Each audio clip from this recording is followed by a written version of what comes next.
गुरु प्यारी साध संगत जी, आप सभी को राधा स्वामी जी।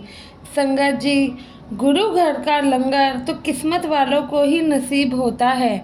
हर किसी के नसीब में कहाँ है कि वह गुरु घर का लंगर खा सके। अगर आप इतने सही सलामत है, आपका शरीर इतना सलामत है कि आप खुद गुरु घर जाकर वहाँ का लंगर चख सकते हैं, तो अपने आप को बहुत ही किस्मत वाला समझना और इन सब के लिए उस रब का शुक्राना अदा ज़रूर करना। संगत जी, संगत के अपने इस चैनल पर पहली बार आए हैं तो आपसे एक विनती है कि चैनल को सब्सक्राइब कर लीजिएगा ताकि नई नई साखियाँ आपको सुनने को मिलती रहे। साथ संगत जी, लंगर प्रसाद की बेकदरी पर मैं आपको एक घटना बताने जा रही हूँ, जो कि सुनने के बाद आप कभी भी, चाहे वह अपने घर का अन्न हो या फिर लंगर का, उसका निरादर नहीं करेंगे, ना ही उसे जाने देंगे।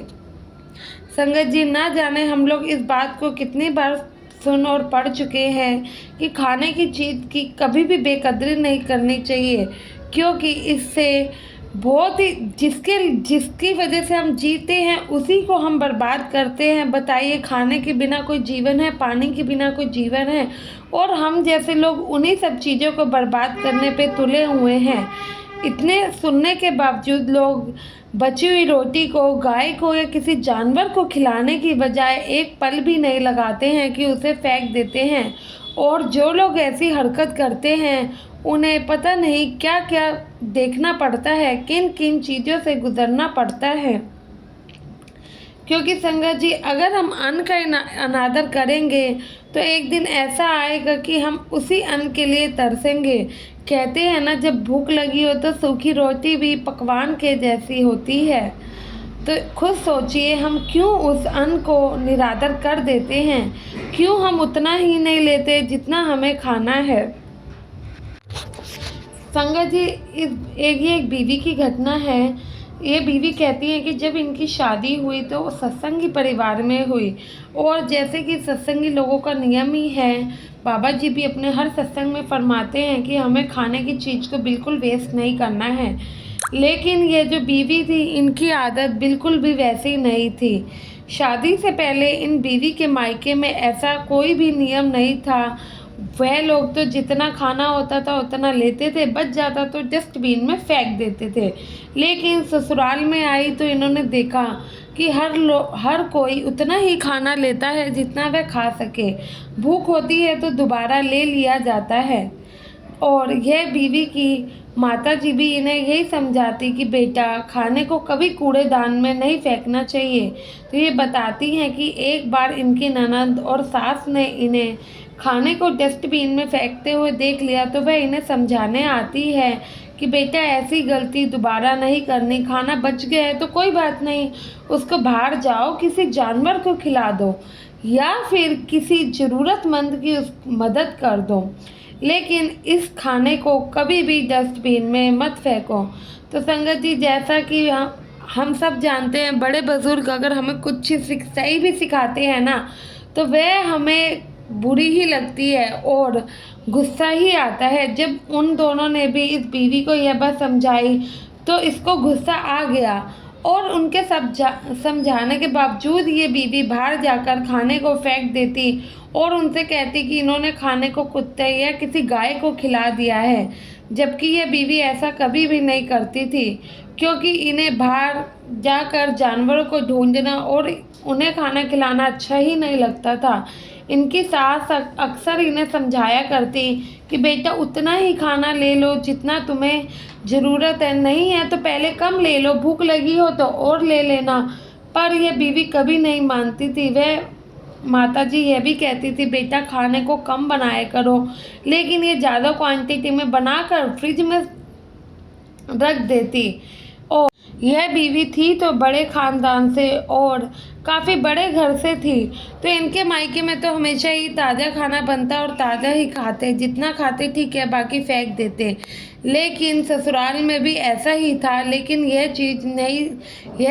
बीवी ही नहीं समझती थी। वह हमेशा ही ज़्यादा खाना बनाती और अगले दिन उसे खाया भी नहीं करती थी, क्योंकि मायके में तो इन्होंने कभी बासी खाना खाया ही नहीं था, बल्कि ज़्यादा बन जाता तो फ्रिज में रखती या फिर फेंकने की ही कोशिश करती। एक बार इनकी सास ने इन्हें ऐसा करते हुए देख लिया तो वह बहुत ज़्यादा ही इन पे समझाने आती है और बहुत ज़्यादा बोलती हैं कि बेटा, रोटी की बेकदरी करने वालों को मालिक कभी माफ़ नहीं करता है। रोटी भगवान का ही एक रूप है, तुम इसे कभी भी जाया मत करो, कभी भी। अगर तुम्हारा उससे पेट भर गया है ना, तो किसी और का पेट भर दो, पर जाया क्यों करना। इसकी कीमत हम लोग तब समझते हैं जब हमें भूख लगी होती है और हमें खाने को कुछ नहीं मिलता है। इनकी माताजी के समझाने पर भी ये कई बार नहीं मानती और झूठ बोल देती कि इन्होंने खाने को बाहर नहीं फेंका, बल्कि किसी गरीब या ज़रूरतमंद की मदद कर दी है। ऐसे करते हुए कई साल इन्हें बीत गए और एक बार इन्होंने देखा कि घर के बाहर भिखारी और दो छोटे बच्चे कूड़े में से कुछ खाने को ढूंढ रहे थे और ये उस समय बचा हुआ खाना ही बाहर फेंकने गई थी। यह बीवी तब भी इतनी, मतलब कि इनकी दिमाग में नहीं आया, तब भी इतनी दयावान नहीं हुई कि वो ही खाना जो ये फेंकने गई है वो उन मासूम बच्चों या भिखारियों को दे दे। इनमें घमंड ही इतना था, तो इन्होंने उस बचे हुए खाने को भी उन बेचारे बच्चों को देने की बजाय कूड़े में फेंक दिया। फिर वो बच्चे उस खाने को कूड़े में से उठाकर खाने लगे। फिर मालिक की ऐसी कृपा हुई, मालिक ने भी अपना रूप दिखा ही दिया। कुछ समय बाद इनकी करने की सज़ा इन्हें ऐसे मिली कि इनके गले में ऐसी जगह कैंसर हो गया कि ये कुछ भी निगल पाने की हालत में नहीं थी। कई महीनों तक इनका इलाज चला। इलाज के बावजूद इनको जो भी खाना होता वह फूड पाइप से ही इनके अंदर तक खाना पहुंचाया जाता। उस समय यह बीवी बिस्तर पर लेटे लेटे अपने उन्हीं कर्मों को याद करके रोया करती। जो पाप इन्होंने किए थे वे सब इनको याद आते और बाबा जी से अपने किए की माफ़ी मांगने लगती है। ये बताती हैं कि इनकी हालत ऐसी हो गई कि ये एक एक रोटी खाने को तरस गई थी। क्योंकि कुछ इनसे निकला ही नहीं जाता था। तब इनकी सास ने भी इन्हें बाबा जी के शब्द चला कर दिए और हर समय उनकी भक्ति करने के लिए कहा। और इन बीवी ने अपनी सास की बात को माना भी और उनकी बाबा जी से अरदास भी करी कि वह इन्हें जल्दी ठीक कर दे। ऐसे ही थोड़े समय बीतता गया। ये डेली ही अब बाबा जी से अरदास करती, अपने माफियों की गलती मांगना कभी नहीं भूलती थी। सुबह शाम बाबा जी के शब्दों को सुनती और सत्संगों को सुना करती थी। बस यही कहती कि मेरी करने के लिए मुझे एक बार माफ़ कर दो।